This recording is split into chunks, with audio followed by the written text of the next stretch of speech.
పిల్లలను సరే నీవేంటి నేనేంటి ప్రతి ఒక్కరం కూడా దేవుడు చేసే మేలును మనం పొందుకునేవారుగా ఉంటున్నాం.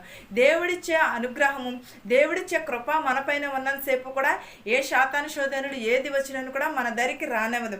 దేవుని కృప మనపైన ఉంటే, దేవుడు వాత్సల్యమును మనపైన ఉంటే ప్రతిదీని కూడా సాధ్యమే అవుతుంది.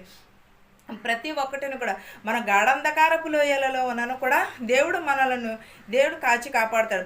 ఆయన కార్యములు మనము కార్యములు చేయాలని తలపెట్టినప్పుడు దేవుడు మన పట్ల ఉండి ఆయన మన కార్యములను చేస్తాడు.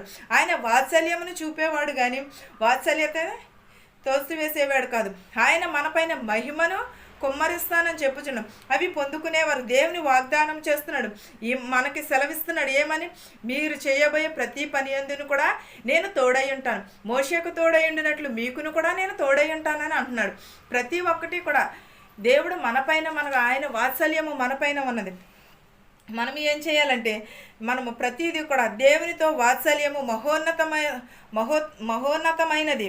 దేవునితో వాత్సల్యం అంటే ఎలాంటిది? మహోన్నతమైనది, పొందవలసినది. శిక్షను తొలగించుటకు నివాసము, నిస్సహాయముతో లేక బాధతోనూ గాఢంధకారమైన దయను చూపుతాడు దేవుడు మనపైన.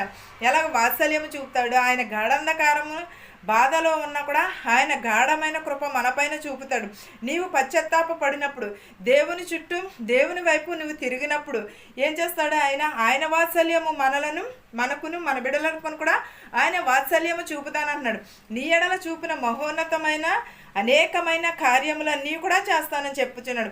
మీ ఆత్మలను రక్షించుటకు శక్తి గల దేవుడు వాక్యంను సాత్వికంగా మనం పొందుకునేవారుగా ఉండాలి. అంతేగాని ఎన్నో ఆత్మలను దేవుడు రక్షించాడు, దెయ్యంలను వెళ్ళగొట్టాడు, గుడ్డి వారిని మూగవారిని కూడా బాగు చేసిన దేవుడు.